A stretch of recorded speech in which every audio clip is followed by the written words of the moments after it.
Bonjour, bon matin, bonsoir. Bienvenue chez Crée-moi, Crée-moi pas. Écoute, c'est vrai, ça a l'air que c'est déjà notre 4e épisode. On veut encore vous donner des conseils pratiques et philosophiques aujourd'hui. Fait que j'espère qu'ils vont être intéressants. On va aller bientôt, mais avant ça, on a d'autres choses sur la planche. Si vous avez à guider au nez, c'est le temps d'aller se moucher. Pognez-vous un Kleenex puis ôtez-vous les crottes de nez. Parce que là, vous allez vouloir porter attention. C'est que ça veut dire aucune distraction. Tu as déjà vu ça, toi, un mécanicien qui revient spick and span du travail? Ben non. Il est tout écrété, pis tu vas probablement lui dire: Hey, le grand, va donc te laver, tu pues. Qu'en est-il de ton âme? Tu lui donnes une douche, lui? Tu sais, y a pas juste de la crasse physique dans la vie. Y en a d'autres qu'on peut pas voir non plus. Là, il voit pas tout. Fait que c'est pas mal ça. Je vous encourage de vous effoirer sur votre sofa puis de continuer d'écouter. Parce que là, c'est le temps d'aller voir Charles Michel. Bonne écoute! Bonjour Québécois, Québécoises, bienvenue à Crée-moi, Crée-moi pas. Moi, je suis Michel. Et moi, c'est Charles. Et nous sommes ensemble pour 20 minutes, 25 minutes pour parler de sujets importants. On enregistre ça le vendredi. C'est pas facile de parler le vendredi. Je sais pas pourquoi, mais t'es fatigué, Michel? Ouais, un petit peu. J'ai hâte à demain. Tu sais qu'on a des enfants, il n'y a pas de week-end.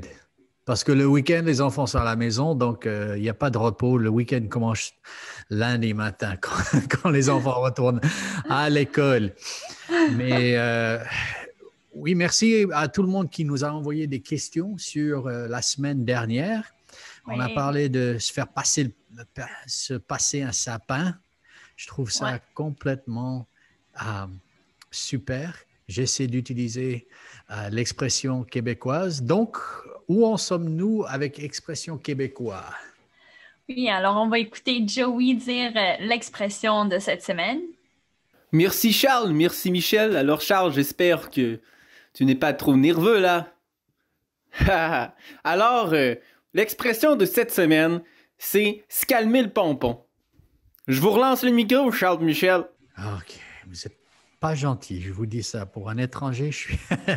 OK, so Joey a dit « se calmer le pompon ». Se calmer le pompon. Se calmer le pompon. Se calmer le pompon. Okay. C'est se calmer, c'est comme un mot. Se calmer. Comme d'habitude, j'ai rien compris. Donc, explique-moi, qu'est-ce que ça veut dire se calmer le pompon, Michel? Alors, se calmer le pompon, c'est quand on dit ça à quelqu'un, c'est parce que la personne est comme trop surexcitée, trop d'énergie ou bien même trop comme énervée, positif ou négatif. Bref, quelqu'un d'intense puis tu dis il faut comme calme-toi le pompon ou il faut se calmer le pompon. C'est un peu ça. Et dans le fond, on peut juste dire calme-toi, mais on aime ça se compliquer la vie, puis on dit calme ton pompon à la place. Et pour nous qui sont mariés ou si on a un chum, si on a un chum, si vous êtes monsieur, je vous avise de ne pas utiliser ça avec votre bien-aimé. Ça ne marche pas. Ça ne marche pas. Si je dirais à ma femme de se calmer le pompon, c'est moi je devrais sauter du pont. Oui, mais Jules, tu pourrais l'essayer avec tes enfants. S'ils sont trop excités, s'ils sont trop intenses, tu lui dis calme-toi le pompon. Voir s'ils ça, c'est comprennent. super. Se calmer le pompon. Et je pense que, exactement, ça nous mène à notre sujet pour nos épisodes sur l'anxiété. Parce que je pense que l'anxiété, ça peut se manifester quand on est très énervé ou pour moi, je me fâche facilement. Quand je suis anxieux, ça me mène directement à un moment je suis très court avec mes enfants ou ma femme ou... T'as vu ça, toi, ou c'est seulement moi qui est nul? Mais je pense sous le stress, sous l'anxiété, on a tout moins de patience. Puis, en fait, on est plus facilement dérangé. C'est tout à fait normal. Non, c'est vrai. J'ai vu, oh là là, les histoires qui commencent à sortir avec les gens qui sortent du confinement et la façon dont tout le monde a oublié comment se comporter en public. Ils sont mal polis, ils sont énervés, ils ne sont pas patients. Ma femme hier était au magasin et il y avait une vieille femme derrière elle. Et elle lui a dit, oh, passe devant. Elle était complètement bouleversée que quelqu'un l'a laissé aller devant elle. Mais c'est la politesse. Une vieille femme, c'est la politesse. Mais c'est comme on a complètement oublié toutes nos manières. Donc, qu'est-ce qu'on pourrait faire pour se calmer le pompon? Aujourd'hui, si on a de l'anxiété, il faut se calmer le pompon. De quoi on va parler aujourd'hui? Et oui, aujourd'hui, on va parler un peu d'aller dans les places où vraiment profiter du moment, les choses qui sont saines et pures, les choses qui nous redonnent vie, en fait. Je pense qu'on en a tous besoin et je crois que depuis le confinement, il y a de plus en plus de gens qui prennent des marches, bien plus qu'avant. En tout cas, moi, je prends des marches. Avant, je ne prenais pas de marche. J'allais prendre le métro, j'allais prendre le bus. Mais là, je prends une marche et je contemple ce que je vois et l'air frais que je respire. Alors, on va parler un petit peu de ça. Oui, c'est incroyable. J'ai essayé d'acheter un vélo pour mes enfants l'année dernière. Il n'y en avait plus. Il n'y en avait plus de bottes pour aller dans le bois. Il n'y avait rien, parce que tout le monde voulait sortir, s'échapper. Mais je pense que oui, c'est parce que nous avons un sentiment normal que si je pourrais retourner à quelque chose de plus pur et de plus simple, il y aurait un calme qui reviendrait en moi. Donc, la réalité, c'est qu'il y a beaucoup de choses très laides dans ce monde. Très, très pas bon, qu'on dirait.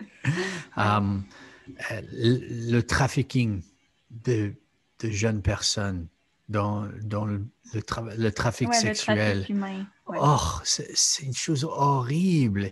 Et puis, quand on voit le racisme et quand on voit tout ça, je pense qu'après un peu, c'est comme quand c'est baigné dans la boue. Et ça donne une certaine anxiété.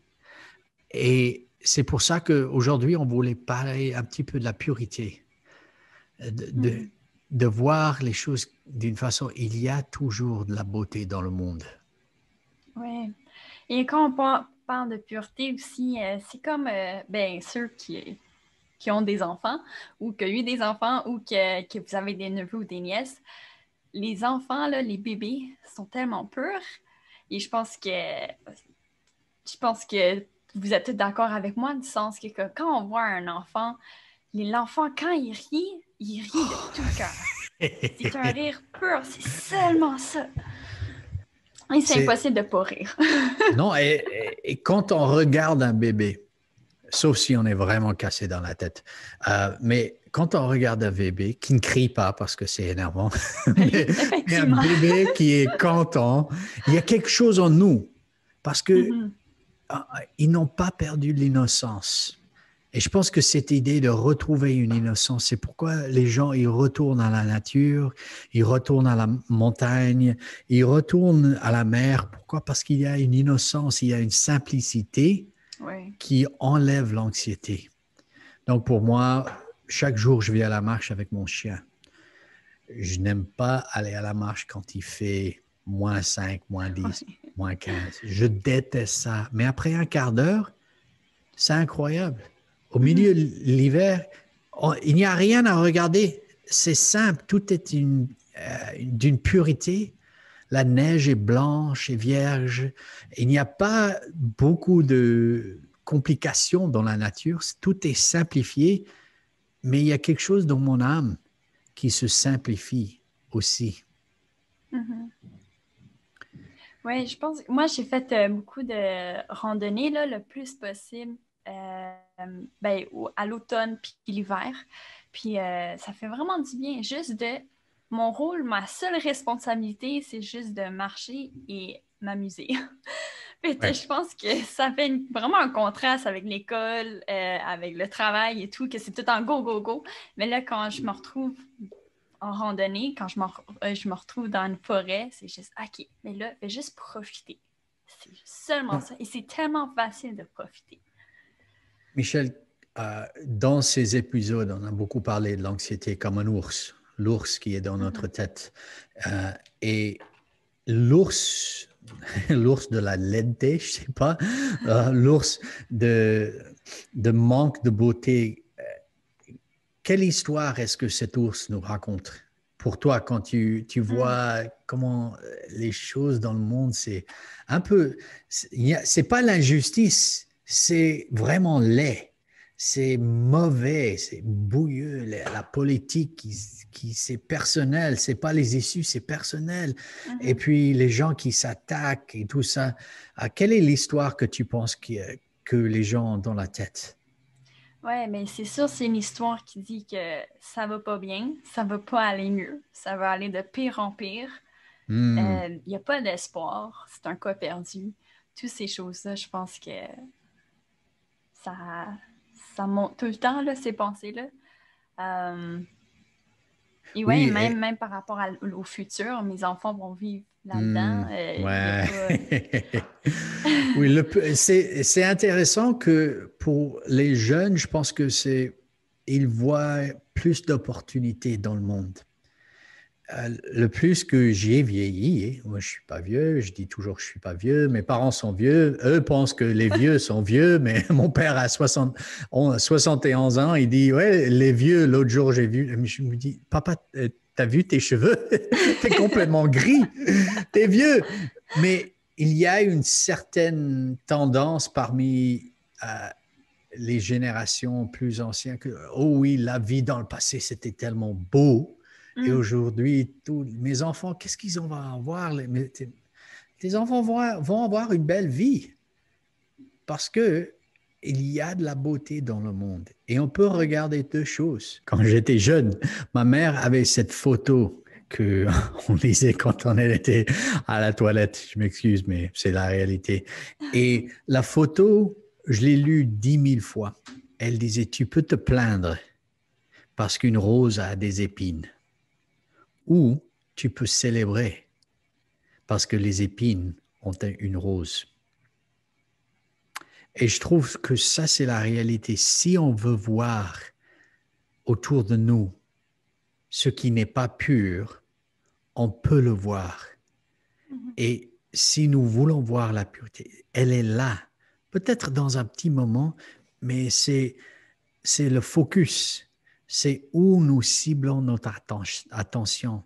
Et c'est pour ça que je pense que les gens vont en randonnée, se rendent dans la nature, parce que c'est beaucoup plus simple de ne pas voir la poubelle, de ne pas voir tout ce qui traîne ou de la boue. Nous pouvons voir la beauté parce que nous sommes entourés de beauté. Oui. Oui, je pense que quand tu parlais de ça, ça me fait penser un peu en Guinée, quand je suis allée. C'est sûr, eux, ils n'ont pas. Ben là, ils viennent de commencer, je ne sais pas s'ils ont continué, mais à ramasser les poubelles, parce qu'avant, les poubelles étaient toujours là. Puis il y a des poubelles partout, partout, partout. Puis là, au début, c'est sûr que moi, je voyais, mais à la longue, après, je voyais la beauté ailleurs quand je regardais les gens. Puis c'était juste un amour que j'avais pour les gens là. Puis je ne regardais plus les poubelles, je ne regardais plus toutes les maisons maganées et tout, parce qu'il y a vraiment de la beauté là. Et eux, ils connaissent la communauté, ils sont là pour les uns les autres. Ils ont des choses tellement belles dans leur pays que nous, on n'a pas. Puis c'est ça que j'ai commencé à regarder, de la pureté là-dedans. C'est ça, mais je pense qu'on peut tout, au travers de toutes les choses qu'on regarde, peut-être à première vue, c'est pas super, c'est pas comme qu'on veut que ça soit, c'est pas comme qu'on imaginait, mais il y a toujours de la beauté, peu importe, puis c'est toujours un choix. On a un choix de voir où est notre focus, qu'est-ce qu'on assure, ça va être quoi notre motivation, c'est quoi qui va nous attirer vers cette chose-là. Est-ce qu'on va être, en fait, un peu, on va pas vouloir s'approcher de la vie, on a peur de la vie, est-ce qu'on dit on pense que notre vie est juste est pas bonne, qu'on n'est jamais satisfait, ou est-ce qu'on regarde les choses qu'on a présentement et qu'on cherche c'est quoi la beauté qu'on a devant nous. Et c'est toujours un choix. C'est pas facile, mais c'est toujours un choix, puis ça commence par un mindset, ça commence par des décisions à chaque vie. Et je pense, moi, durant le fait qu'on est toujours à la maison, ce que moi, j'essayais d'appliquer, surtout dans le moment où est-ce que j'allais moins bien, comme chaque jour, c'était demandant. Chaque jour, c'était dur de me lever, de faire juste les choses, puis comme d'être bien dans ma peau, juste d'être bien tout court. Parce que je pense, le fait d'être toujours à la maison, ça l'aide pas, j'ai besoin de social. Mais à cause de ça, je me suis dit, OK, à chaque matin, je vais penser à 3 choses que j'aime, que je vois, que je vis, que soit dans ma vie, soit les choses que j'ai ou whatever. 3 choses à chaque jour. Et j'ai essayé, j'oubliais des fois, mais c'est quand même un mindset que je veux développer. Quand je me lève le matin, me réjouir de 3 choses. Ouais. C'est une discipline, mais c'est un début de quelque chose. Et ça revient à quand il y a 2 épisodes, je pense qu'on a parlé du respiration en boîte. Mm-hmm. Qu'on respire, qu'on lâche l'anxiété et qu'on inspire. Quand tu vois quelqu'un qui est en randonnée, ils sortent de la voiture et qu'est-ce qu'ils font? Ils inspirent l'air frais. Et je pense que pour nous, c'est très important d'inspirer la beauté, d'inspirer la gratitude et d'expirer le stress, d'expirer le pompon, d'expirer toutes ces choses qui ne sont pas bénéficiaux. Je pense que bénéficiels. C'est pour ça que la beauté et la pureté nous aident tellement à combattre l'anxiété. Et tu as dit quelque chose plus tôt que je pense que c'est très important. La pureté, c'est simple. Et nos vies sont tellement compliquées. Je regarde mon mobile et j'ai Twitter et Facebook et Instagram et maintenant il y a TikTok et ils vont mettre Clubhouse aussi pour je sais pas quoi. Et puis il y a Snapchat, ça j'ai jamais mis parce que j'ai plus le temps. Et puis on a, les femmes, ma femme aime, ils mettent des photos, je sais plus, c'est Pinterest. OK, ouais. Mais à la fin, ça donne l'anxiété parce que la vie n'est plus simple. C'est tellement compliqué. Donc, quand je simplifie ma vie, quand je regarde des choses qui sont assez simples, ça m'aide à expirer le pompon, expirer le stress. Et si on pourrait encourager tous ceux qui écoutent, qu'est-ce que vous pouvez simplifier dans votre vie? Et qu'est-ce que vous pouvez regarder qui est pur? Et par pur, nous ne voulons pas nécessairement de l'eau alpin ou de l'eau, de quelque chose, mais parfois, je pense au sacrifice d'autres. Il y a une pureté quand quelqu'un se sacrifie pour quelqu'un d'autre. On voit ces histoires d'un chien qui se sacrifie pour un enfant ou une mère qui se sacrifie pour sa famille. Et il y a une pureté dans ce geste qui est incroyable. Et ça en revient à regarder ce qui est pur et permettre à la pureté de cette chose. Dans le temps, on parlait du sacré. Et je pense que c'est difficile à comprendre parce qu'on a perdu complètement cette idée du qu'est-ce qui est sacré. On nous dit sacré bleu en France ou quelque chose comme ça. Les gens allaient à l'église et c'était sacré. Mais qu'est-ce que ça veut dire? C'est qu'il y avait un respect et une simplicité qui étaient ensemble. Et pour une personne de trouver le sacré, où est le moment où tout est simple, je suis simplement moi, il n'y a personne qui me juge. En randonnée, personne ne regarde mes vêtements, il ne regarde pas mes chaussures, il ne regarde pas mes lunettes ou mon mobile ou mes écouteurs. Personne ne me regarde, je suis moi et je suis entouré de beauté. Et je pense que quand je peux faire ça, je m'entoure de beauté et je suis moi dans un espace, disons, sacré. Les choses qui se changent en moi sont intenses, vraiment. Oui. tout à fait, pour vrai. Je suis complètement d'accord qu'il faut se ramener un peu. Faut prendre l'initiative pour notre vie de se mettre dans un moment pur et simple. Et ouais, j'aimerais j'aimerais vous inviter à écouter un peu le témoignage de Anne c'est quoi la décision qu'elle apprend, c'est quoi qu'elle a fait lorsque vraiment elle voit son ours dans sa tête et tout. Et c'est quoi qu'elle se base dessus. Elle va parler un peu de son témoignage parce qu'elle a fait de l'anxiété sociale et de performance. Et ça fait partie de la vie, ça fait partie de la réalité. Beaucoup de gens combattent l'anxiété. Alors, écoutez un peu son témoignage. Mon témoignage à moi, je suis quelqu'un qui fait beaucoup d'anxiété sociale, fait que j'ai peur du jugement des autres. Particulièrement quand je fais des oraux, je trouve ça vraiment difficile. Je me mets à bégayer, je me mets à parler vraiment stressée. Je trouve ça vraiment difficile. Je deviens les mains moites. J'ai chaud, ma voix tremble, mes mains tremblent. C'est vraiment intense. Je suis quelqu'un qui fait aussi beaucoup d'anxiété de performance face aux examens, aux travaux d'école, même dans le travail. Quand il faut que je rencontre mon employeur puis que je lui parle de ce que j'ai fait, j'ai peur de ce qu'elle va dire, de ce qu'elle va penser de moi, de comment elle va percevoir mon travail. Fait que je me définis beaucoup par ce que je fais, par mes notes. Puis quand j'échoue quelque chose, je me trouve vraiment pas bonne. Je suis déçue de moi, je trouve ça vraiment difficile. C'est comme un échec. C'est quelque chose qui est vraiment difficile à passer au travers. Puis comme ce sentiment-là va rester en dedans de moi pendant vraiment longtemps. Il faut que je me raisonne. Qu'est-ce que je fais quand je suis vraiment très anxieuse? C'est par exemple avant les oraux. Là, je suis vraiment très, très anxieuse. Ou avant les examens. Qu'est-ce que je fais? C'est je vais me mettre en prière puis je vais donner ça à Dieu. 365 fois dans la Bible, Dieu a mis un verset qui nous dit de ne pas craindre. Ne crains pas. Dieu, il veut qu'on soit en paix. Fait que moi, quand je prie, ce que je mets dans ma prière, c'est Seigneur, je te remets mon examen entre tes mains. Je te remets mon oral entre tes mains. J'ai fait ce que j'ai pu. Je peux plus rien faire de plus. Ça me sert à rien de m'inquiéter. C'est facile à dire, mais c'est pas si facile que ça à faire. Mais je dis à Dieu, je te le donne, mon stress, prends-le. Puis je le fais physiquement. Là. Je prends mon stress puis je lui donne. Aide-moi à retrouver ta paix dans mon cœur.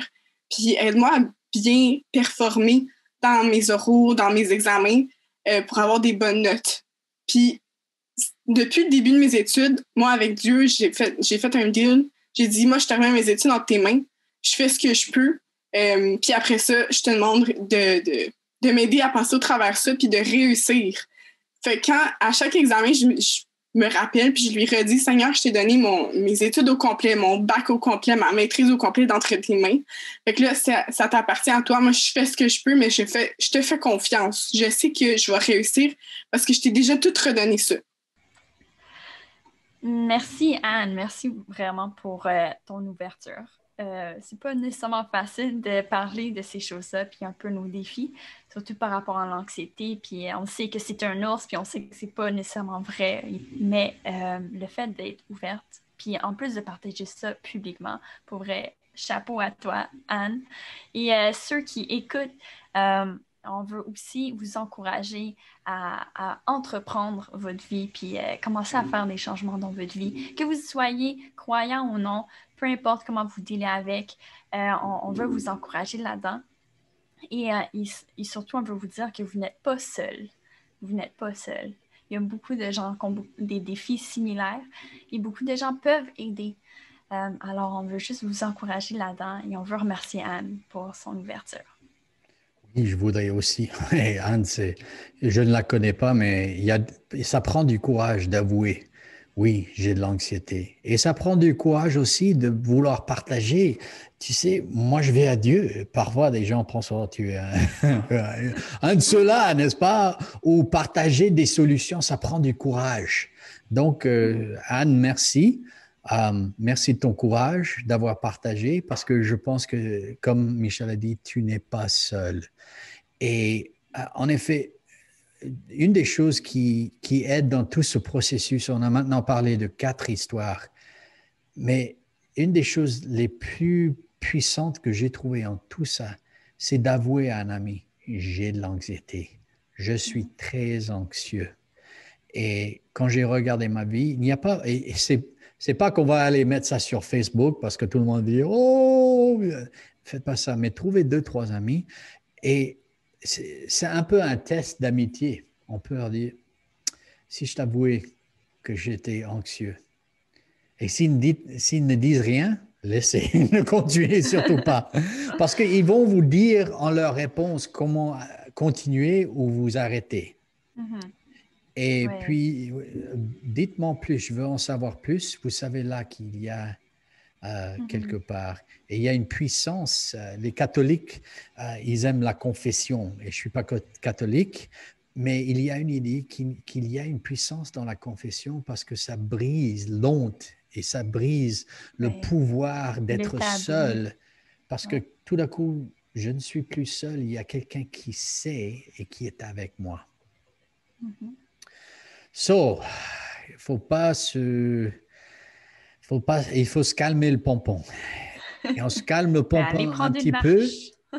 Allez prendre une marche, trouver la nature, mais mettre vos pensées sur quelque chose de simple et quelque chose de pur. Si c'est comme Michelle, elle se lève le matin, elle pense à 3 choses pour lesquelles elle a de la reconnaissance.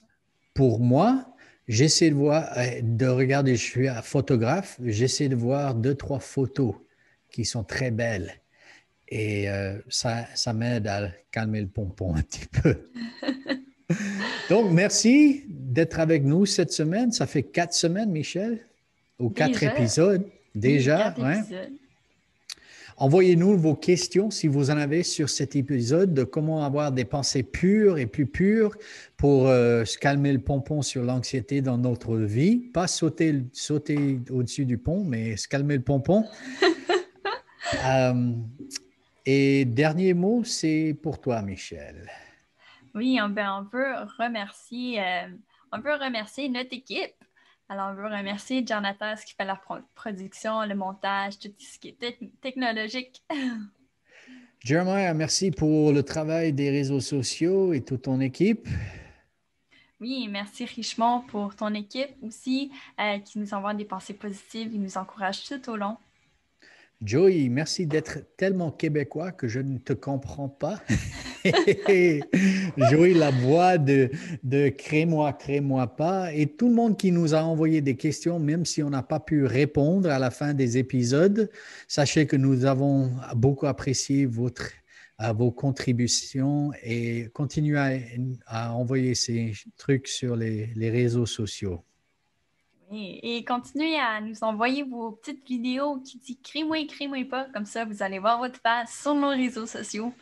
Et on veut connecter avec vous si vous avez des sujets que vous voulez plus développer ou des questionnements ou quoi que ce soit. Comme Charles a dit, envoyez-nous-les. Votre vie est importante pour nous et c'est pour ça qu'on fait le podcast. C'est pour vous. Alors, merci beaucoup de faire partie de ce beau cheminement avec nous. Et bonne semaine. À la prochaine. À la prochaine. Hey, que je te dis, le temps là, il fly, ça a pas d'allure. Déjà rendu à la fin de la 4e épisode, t'as dit. Fait que sans plus tarder, je vais vous présenter l'expression québécoise de la prochaine épisode. C'est hey que je suis bataille. Fait que c'est pas vrai, c'est une joke. C'est Charles qui a floppé avec je suis bot. T'as dit. L'expression de la prochaine épisode, c'est pas hey que je suis bot, mais c'est courir la galipote. Fait que c'est ça. Je vous remercie d'avoir écouté notre épisode. On espère que vous avez aimé ça. Puis qu'on va vous le voir dans les prochaines. T'as-tu vu le jeu de mots? On se verra pas. C'est virtuel. Et que à la prochaine!